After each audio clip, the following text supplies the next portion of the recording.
반갑습니다.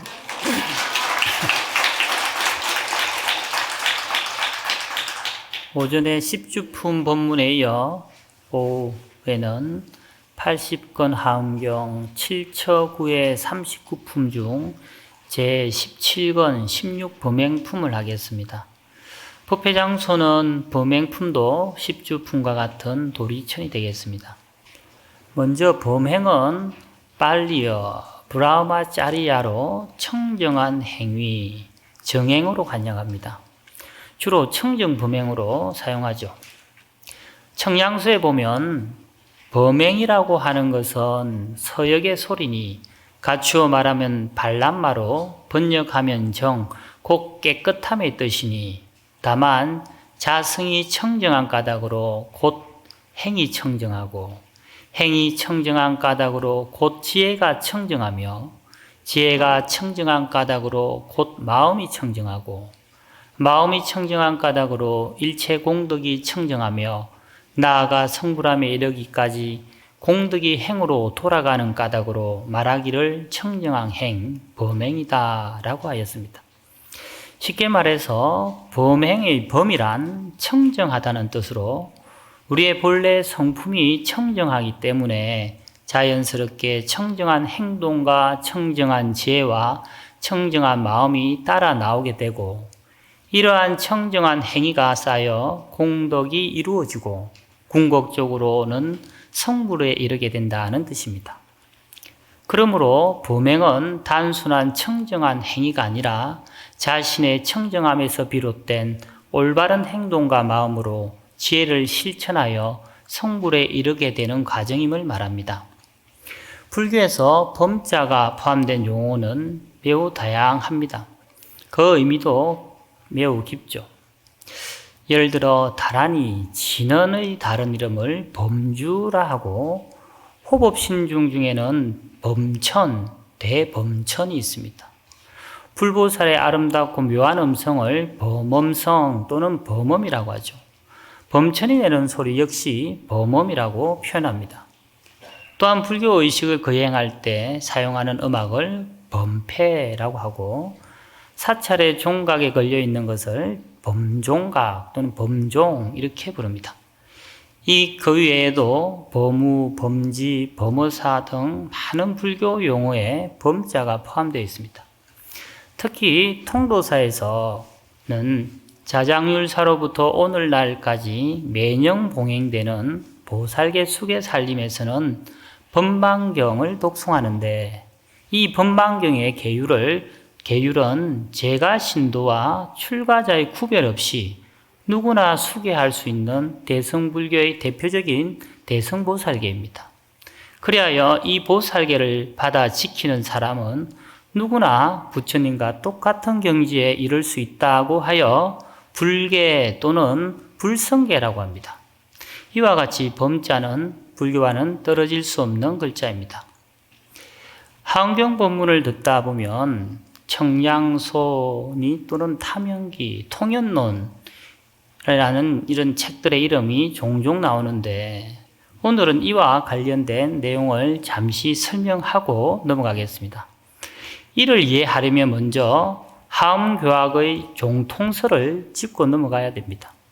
종통설이란 하음교학이 언제 시작되고 어떤 과정을 거쳐 발전해 왔는지를 설명하는 이론으로 하음교학의 5조에 대한 설명이 핵심입니다. 먼저 초조 두순법순 스님은 6세기경에 하음경을 연구하기 시작하여 하음교학의 기초를 다졌습니다. 2조 지상지엄 스님은 60하음경을 중심으로 하음교학의 핵심 원리를 정리하고 이를 바탕으로 수형기라는 중요한 저서를 남겼습니다. 3조 현수법장 스님 또 역시 60하음을 기본으로 하음교학의 구조와 교리를 체계화했는데 특히 그의 저술 탐형기와 하음 5교장은 하음교학의 핵심을 잘 정리한 저술이라 할 수 있습니다. 그리고 4조 청량진관 스님, 보통 청량국사라고 부르는데 이 스님은 80하음경을 기준으로 연구를 심하여 청량소와 초를 저술하였습니다. 이는 하음경 연구에 빼놓을 수 없는 아주 중요한 자료입니다. 5조 규봉종밀 스님은 하음경 원인론을 저술하여 하음교학의 교리를 정리하고 발전시켰습니다. 그리고 하음교학의 이 5조 외에도 조백대사라고 불리는 통연장자의 통연연도 중요한 저술인데, 이 또한 80하음경을 기준으로 하음교학을 연구하고 체계적으로 발전시켰습니다. 참고로 통로사 하음살림 대부패는 80하음경을 중심으로 법을 스라치고 있으니 주로 청량진가, 청량국사의 소와 초, 그리고 통연잔자의 통현론을 많이 참조하고 있습니다. 오늘 우리가 함께 공부하는 제16 범행품은 39품 중에 가장 짧은 품 중에 하나로 유인물로 나누어준 것이 범행품의 전체입니다. 그래서 오늘은 다 같이 범행품 전체를 독송해 보겠습니다. 자, 합창하시고 정념천자가 범행에 대해서 묻고 법회보살이 설법하는 부분입니다. 그때에 정념천자가 법회보살에게 여쭈었습니다. 불자여 일체 세계의 모든 보살들이 열애의 가르침을 의지하여 물든 옷을 입고 출가하였으면 어떻게 하여야 범행이 청정하게 됩니까? 또 보살의 지위로부터 가장 높은 보리의 도에 이르겠습니까? 법회보살이 말하였습니다. 불자여 보살마살이 범행을 닦을 때에는 마땅히 10가지 법으로 반년을 삼고 뜻을 내어 관찰하여야 하는 이른바 몸과 몸의 업과 말과 말의 업과 뜻과 뜻의 업과 부처님과 교법과 스님과 계율이니 마땅히 관찰하기를 몸이 범행인가 내지 계율이 범행인가 할 것이니라.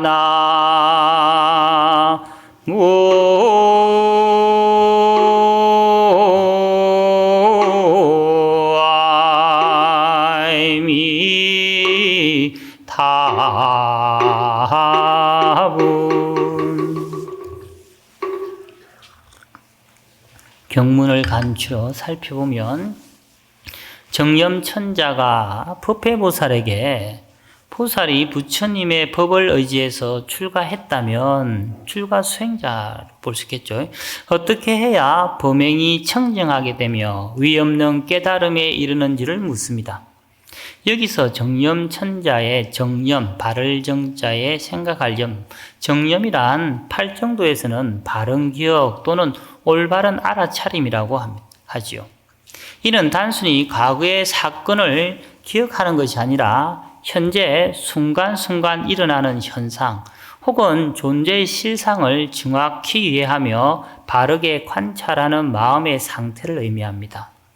정념천자의 질문을 받은 법회보살은 출가보살이 범행을 닦아 위 없는 깨달음, 안욕따라 삼백삼불에 이르려면 10가지 법으로 반년을 삼아 마음 깊이 관찰하라고 설합니다. 그 10가지 법이란 몸과 몸의 업과 말과 말의 업과 뜻과 뜻의 업과 불법성 그리고 계율이다 라고 합니다. 이 10가지의 법을 깊이 관찰하기 위해서는 다시 낱낱이 10가지로 분석해서 청정 범행의 실체가 무엇인가를 깨달아 나가야 된다고 설합니다. 그 10가지 법을 또 함께 독송하겠습니다. 만일 몸이 범행이라면 범행은 선하지 않은 것이며 법답지 않은 것이 혼탁한 것이며 냄새나는 것이며 부정한 것이며 싫은 것이며 어기고 거역하는 것이며 잡되고 물든 것이며 송장이며 벌레 무더기인 줄 마땅히 알아야 할 것이니라. 만일 몸의 업의 범행이라 범행은 곧 가는 것 머무는 것 앉는 것 눕는 것 왼쪽으로 돌아보는 오른쪽으로 돌아보는 것 구부리는 것 펴는 것 숙이는 것 누르는 것이 만일 말이 범행이라면 범행은 곧 음성, 숨, 입술, 혀, 목구멍, 뱉고, 삼킴, 녹고, 낮, 맑고, 탁한 것이니라. 만일 말의 업이 범행이라면 범행은 곧 일상적인 생활에서 무난하고 대강 말하고 널리 말하고 비유로 말하고 직설하고 칭찬하고 헐뜯고 방편으로 말하고 세속을 따라 말하고 분명하게 말하는 것이니 만일 뜻이 범행이라면 범행은 곧 지각이며 관찰이며 분별임 가지가지로 분별함이며 기억이며 가지가지로 기억함이 생각이며 가지가지로 생각함이며 환술이며 꿈이니 만일 뜻의 업이 범행이라면 마땅히 알지니라. 범행은 곧 생각함이며 생각이며 주임 더위며 주림이며 목마름이며 괴로움이며 즐거움이 근심이며 기쁨이니라.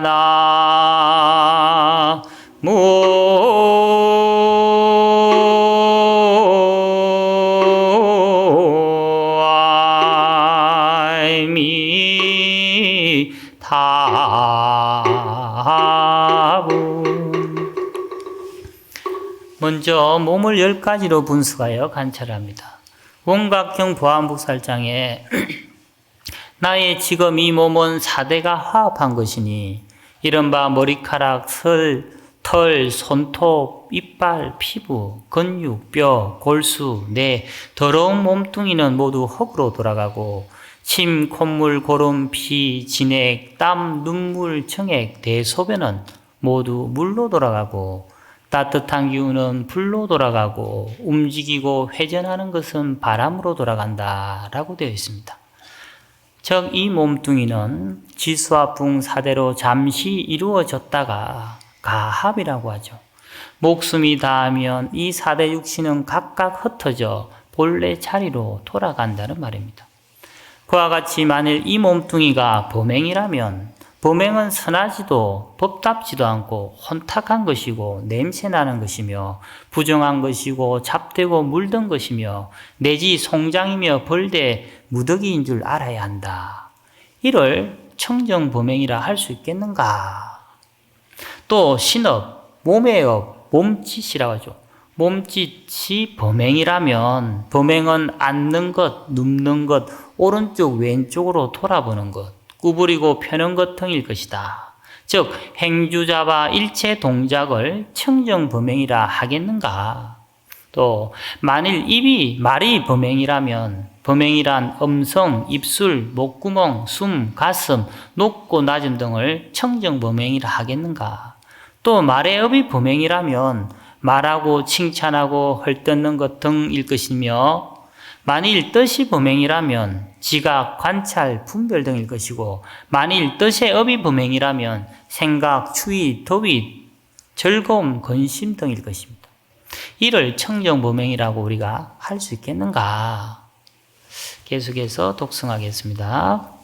만일 부처님이 범행이라면 세곤이 부처인가 수온이 부처인가 상온이 부처인가 행온이 부처인가 시곤이 부처인가 상이 부처인가 수가 부처인가 신통이 부처인가 업행이 부처인가 가보가 부처인가 만일 교법이 범행이라면 정멸이 법인가 열반이 법인가 생기지 않음이 법인가 일어나지 않음이 법인가 말할 수 없음이 법인가 분별 없음이 법인가 행할 바 없음이 법인가 모이지 않음이 법인가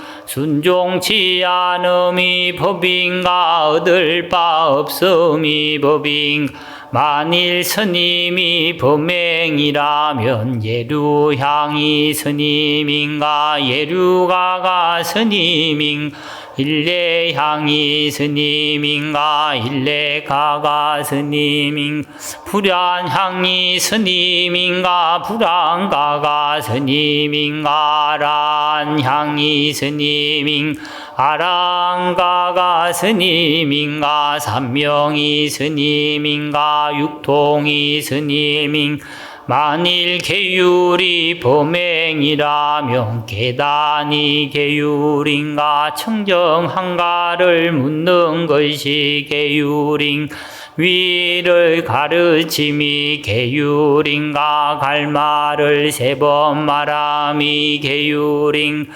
화상이 계율인가 아사리가 계율인가 머리 깎는 것이 계율인가 가사를 입는 것이 계율인가 글씨감이 계율인가 정명이 계율인가 나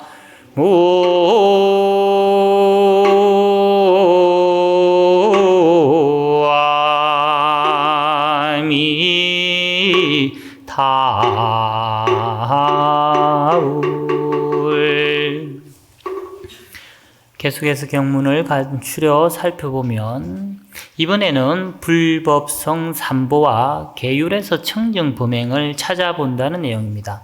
먼저 부처님 자체가 범행이라면 색수상 행식 즉 오늘 부처님이라 하겠는가? 또 부처님의 가르침 그 교법이 범행이라고 한다면 정멸이 법인가 열반이 법인가 무분별이 법인가 혹은 행할 바 없음이 법인가? 다음으로 스님이 범행이라면 예류향이 스님인가 일례향이 스님인가 불안향이 스님인가 아란향이 스님인가 아니면 육통이 스님인가? 그리고 끝으로 계율이 범행이라면 계단이 계율인가 아니면 청정함을 묻는 행위가 계율인가 혹은 화상이 계율인가 아니면 머리를 깎는 것이 계율인가? 여기서 청정함을 묻는 것이 계율인가 라는 의미는 우리가 보살계 보살시 계사는 보살계 서문을 설한 뒤에 대중들에게 이 가운데 청정하십니까? 라고 3번을 묻습니다. 이 가운데 청정하십니까? 이 가운데 청정하십니까? 이에 대중은 묵묵히 침묵하며 대답하지 않습니다. 그리고 난 뒤에 계사는 이어서 보살계본을 계속 읽어나갑니다. 이렇게 3번을 묻는 것은 자신의 신구의 삼업을 돌아보고 대중과 함께 청정함을 다짐한다는 그런 의미입니다. 이렇게 삼업과 계율을 청정범행이라 할 수 있겠는가? 계속해서 범행을 여실히 관찰하다는 경문을 읽겠습니다. 이와 같이 관찰하며 몸에 취할 것이 없고 닦는 데 집착할 것이 없고 법에 머물 것이 없어 과거는 이미 멸하였고 미래는 아직 이르지 않았고 현재는 공적함 허벌 짓는 이도 없고 가보를 받을 이도 없음 이 세상 세상이 이동하지 않고 저 세상이 바뀌지도 아니하느니 이 가운데 어느 법이 범행인가? 범행은 어디서 왔음? 누구의 소유며 자체는 무엇이며 누구로 말미암아 지었는 이것이 있는 것인가 없는 것인가 색인가 색이 아닌가 수인가 수가 아닌 상인가 상이 아닌가 행인가 행이 아닌가 식인가 식이 아닌 이와 같이 관찰하면 범행이란 법을 얻을 수 없는 연고 삼세의 법이다. 공적한 연고며 뜻에 집착이 없는 연고 마음에 장애가 없는 연고며 행할 것이 둘이 없는 연고 방편이 자제한 연고며 모양 없는 법을 받아들이는 연고 모양 없는 법을 관찰하는 연고며 부처님 법이 평등함을 아는 연고 일체 부처님 법을 갖춘 연고이므로 이와 같은 것을 청정한 범행이라 이름하느니라.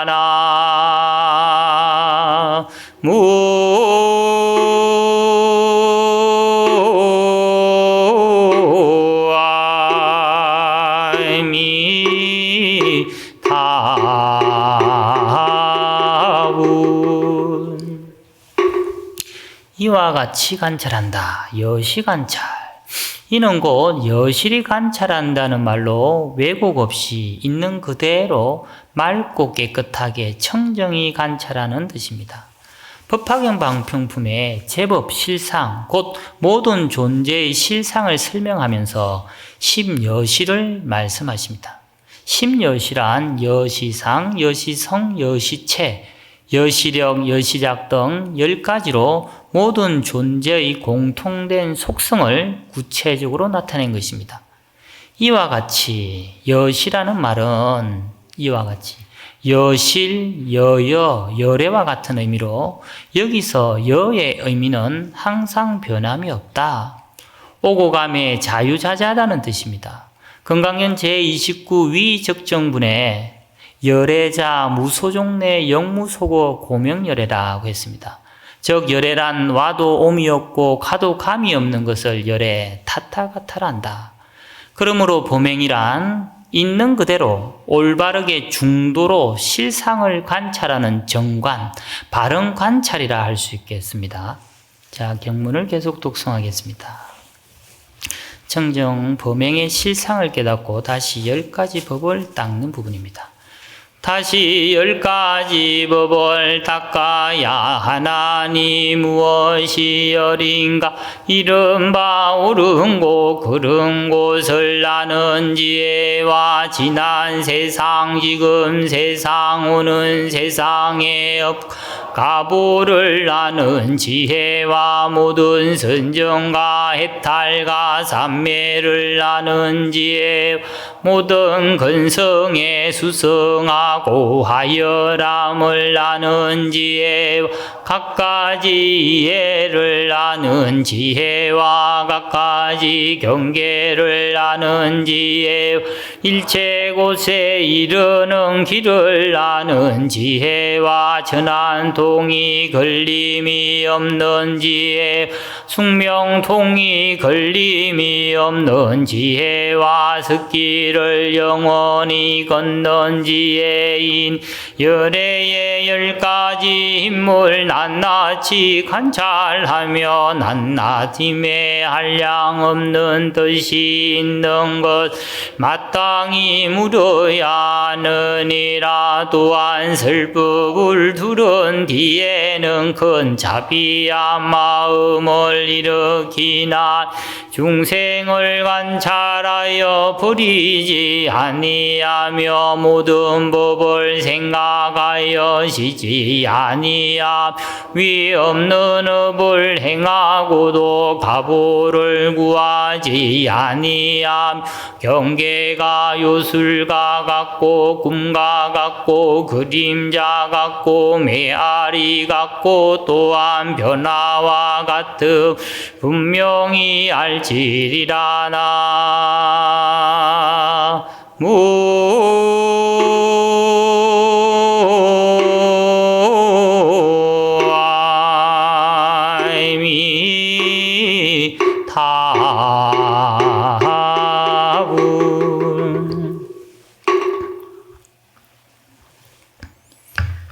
경문을 간추려 살펴보면 보살은 열의 10가지 지혜의 힘을 온전히 갖추어 낱낱의 힘에 한량없는 뜻이 있음을 관찰해야 한다. 또한 설법을 들은 뒤에는 중생들에게 대자비심을 일으켜 그 어떤 중생도 소홀히 여기지 않으며 그들의 고통을 이해하고 구제하려는 마음을 끊임없이 일으켜 모든 중생이 구원받을 수 있도록 노력해야 한다고 합니다. 또한 모든 법의 실상을 끊임없이 관찰하기를 쉬지 않으며 훌륭한 공덕을 쌓아도 보답을 바라지 않아야 합니다. 그리하여 모든 경계를 요술과 같고 꿈과 같고 그림자 같고 메아리 같고 변화와 같음을 분명히 알아 일체 경계에 집착하지 않아야 합니다. 곧 이 말씀은 금강경 제32 응화비진분에서 마지막 개송인 일체유의법, 여몽한포영, 여로영여적, 엉작역시관 일체 모든 유의법은 꿈, 헛개비, 물거품, 그림자, 이슬, 풍계 같으니 마땅히 이와 같이 관찰할지니라와 같은 의미며 또 제5 열이실견분의 금강경의 핵심 사구계인 봄소유상, 계시음화, 약견재상, 비상, 적견열애와도 같은 의미라고 할 수 있습니다. 쉽게 말해서 잡을래야 잡을 수 없고 가질래야 가질 수 없는 물거품, 그림자와 같은 덧없는 유의적 현상에 집착하지 말고 주체적이고 지혜로운 반야바라밀의 보살의 삶을 살라는 뜻이죠. 옛날에 어느 평화롭고 풍요로운 왕국에 마음씨 선량한 왕이 있었습니다. 그는 모든 백성들에게 존경받으며 태평성대를 이루었지만 자신에게 하나뿐인 왕자가 늘 근심에 쌓여 있어서 늘 걱정하고 있었습니다. 왕자는 모든 것을 가졌음에도 자신의 삶에 즐거움을 느끼지 못하고 있었습니다. 어느 날 왕은 왕자를 불러 물어봅니다. 태자야, 너 마음을 그렇게 짓누르는 것이 무엇이냐? 왕자는 조용히 고개를 숙이며 대답합니다. 아버님, 저는 아무래도 즐거움을 느낄 수가 없습니다. 세상이 그저 공허하고 허무할 뿐입니다. 왕은 그러한 말을 듣고 아들을 위해서 온갖 방법을 동원했습니다. 아름다운 보석, 맛있는 음식, 흥겨운 음악 등 갖가지 유의로 왕자를 달래려고 했지만 왕자의 마음은 조금도 나아지지 않았습니다. 아마도 왕자는 많은 것을 쉽게 얻을 수 있었기에 어떤 것도 소중히 여기지 않았을 것 같아요. 결국 왕은 왕궁 정문에 방을 써붙입니다. 왕자를 기쁘게 할 방법을 아는 자가 있다면 짐이 그에게 큰 상을 내릴 것이다. 많은 사람들이 찾아왔지만 모두 해결하지 못하고 허탕치고 돌아갔습니다. 그러던 중 어느 날 허름한 옷을 입은 한 노인이 왕 앞에 와서는 전하, 제가 왕자를 기쁘게 할 수 있습니다. 왕은 그 허름한 노인을 반신반의했지만 그래도 왕자에게 노인을 보냈습니다.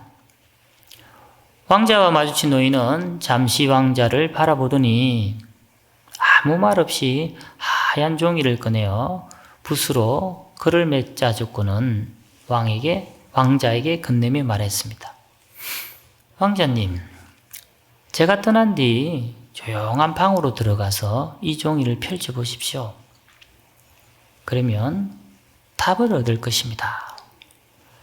왕자는 그 말에 귀가 솔깃해서 떠나자마자 바로 방으로 달려가서 조심스럽게 종이를 펼쳐보았습니다.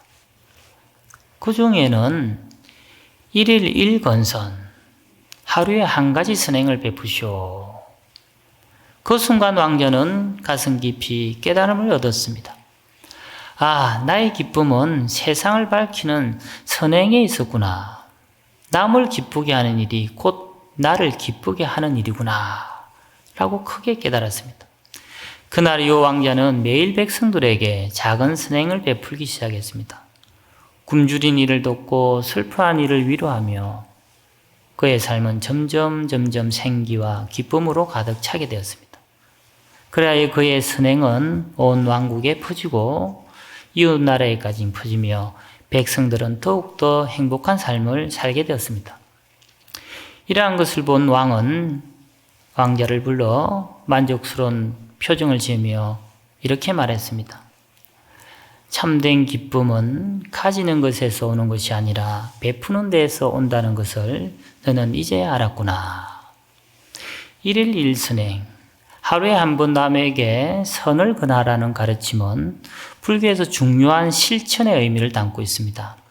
이 건선이라는 말은 말 그대로 좋은 일을 하도록 권하는 것이죠.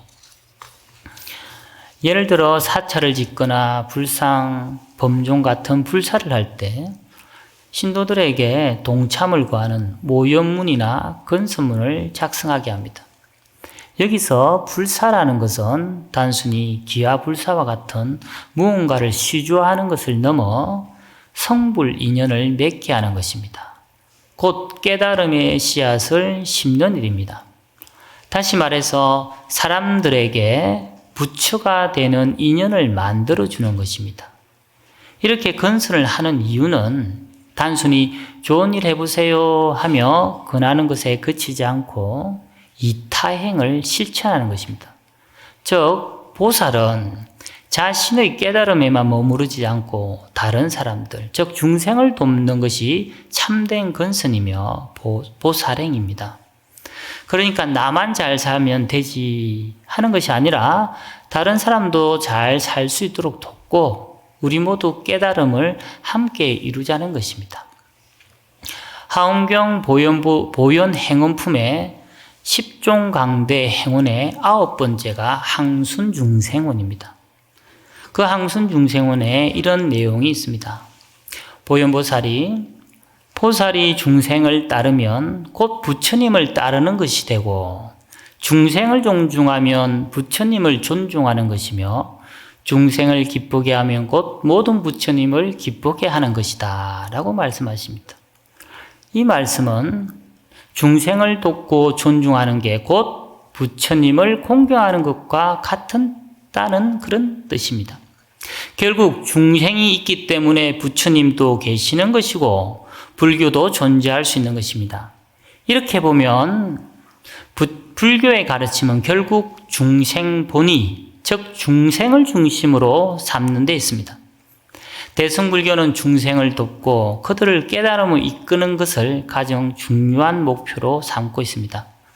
그래서 하루에 한 번 남에게 선을 근하라는 1일 1건선은 그냥 좋은 일을 근한다는 것을 넘어 참된 깨달음을 돕는 대승보살의 실천 정신이 담겨 있다라고 할 수 있습니다. 계속해서 경문을 독송하겠습니다. 만일 보살들이 능히 이와 같이 관찰과 행위가 더불어 서로 응하여 모든 법에 두 가지 예를 내지 아니하면 일체 부처님 법이 빨리 아파 나타날 것임.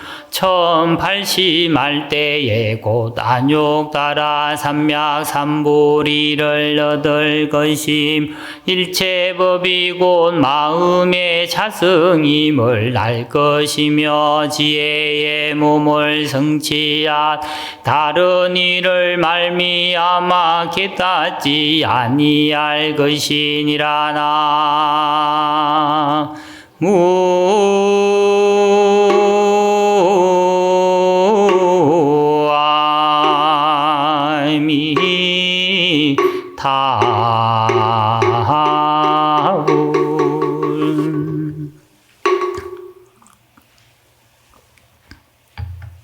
계속해서 경문을 간추려 살펴보면 만약 보살이 위와 같이 여실히 관찰해서 모든 법의 두 가지 견해, 이견을 내지 않는다면, 즉 있다 없다 옳다 그르다 너다 나다 같은 대립적 관점을 떠나서 모든 존재를 평등하게 바라본다면 부처님의 모든 가르침이 자연스럽게 그 앞에 드러나게 될 것입니다.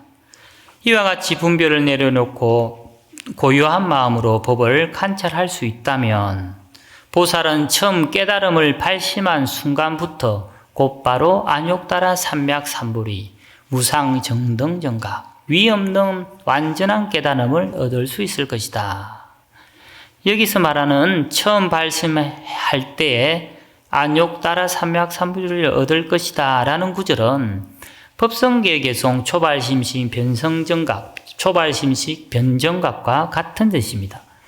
이 구절은 현재 우리가 접하고 있는 하원경 이 범행품에서 유래된 것으로 80근본 하원경에서는 초발심시 적덕 안욕따라 삼맥삼불이라고 되어 있으며 60근본 하원경에는 초발심시 변성정각 성자가 변성정각이라고 되어 있습니다. 이 두 구절을 법성계에서는 초발심시 변정각이라고 간결한 개성으로 표현한 것입니다. 이와 같은 내용은 내일 배우게 될 초발심 공독품에서도 확인할 수 있습니다. 거기에서는 차초발심보살 적시불고라 이 초발심보살이 곧 부처인 까닭이다 라는 구절이 나오는데 이 역시 초발심의 위대한 공덕을 강조하고 있는 내용입니다. 또한 오늘 오전에 다뤘던 10주품에서도 첫 번째 주인 발심주, 흔히 초발심주라는 불리는 내용도 같은 의미를 담고 있습니다.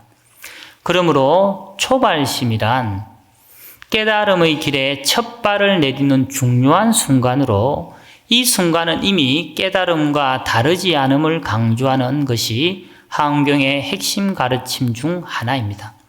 이처럼 하원경은 처음 발심이라는 단계를 단순히 시작으로 보지 않고 그 자체가 곧 깨달음으로 이어지는 위대한 순간임을 여러 품에서 강조하고 있습니다.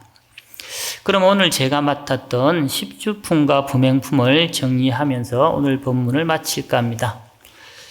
오늘 오전에 맡은 10주품에서는 법회보살이 부처님의 위신력을 받아 보살 무량 방편 산매에 들어가 보살이 머무는 곳인 주처를 설하십니다. 이는 단순히 머무는 장소가 아니라 깨달음의 경지에 이른 마음의 상태를 의미하고 보살의 주처는 법계와 허공계처럼 광대하며 3세의 모든 부처님의 집에 머문다고 설명하여 보살의 삶이 언제나 부처님의 품 안에서 이루어진다고 강조하고 있습니다. 또한 보살 수행의 핵심인 10주, 즉 초발심주, 치지주, 수행주, 생기주, 구족, 방편주, 정심주, 불태주, 동진주, 법왕자주, 관정주를 설하며 이를 보살의 10가지 머무는 곳 주처라 부른다라고 했고, 그리고 좀 전에 설했던 범행품은 정념천자가 법회보살에게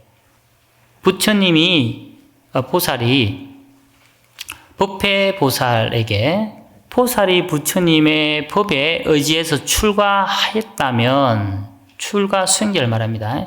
출가 수행자는 어떻게 해야 청정범행의 삶을 살아가며 나아가 위없는 깨달음에 이르는지를 묻습니다.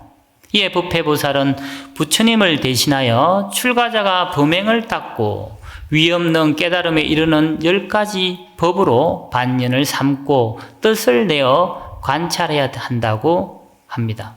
즉 몸과 몸의 업, 말과 말의 업, 뜻과 뜻의 업, 불법성 계율이 그것이다 라고 하며 이 10가지의 법을 깊이 관찰하기 위해서는 다시 낱낱이 10가지로 분석하여 청정범행의 실체가 무엇인가를 깨달아 나가야 된다고 설합니다. 이는 곧 여실히 관찰하라는 말로 왜곡 없이 있는 그대로의 진리를 맑고 청정하게 관찰하는 의미를 담고 있습니다.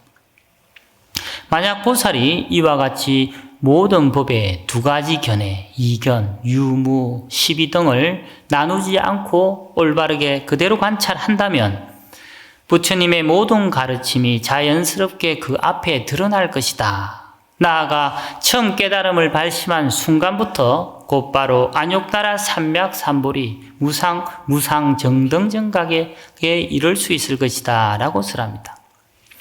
이상으로 오늘 제가 맡았던 십주품과 범행품의 법문을 모두 마치겠습니다. 모두 합장하시고 따라하십시오.